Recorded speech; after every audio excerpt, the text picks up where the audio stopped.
cabut CEM modul buat kunci hiang Volvo tahun 2024 SC40.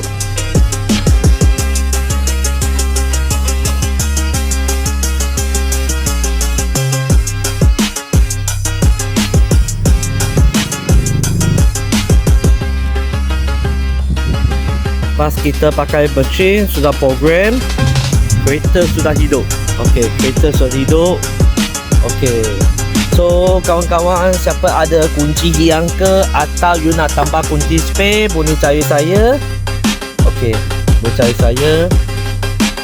Saya boleh tolong settle. Terima kasih.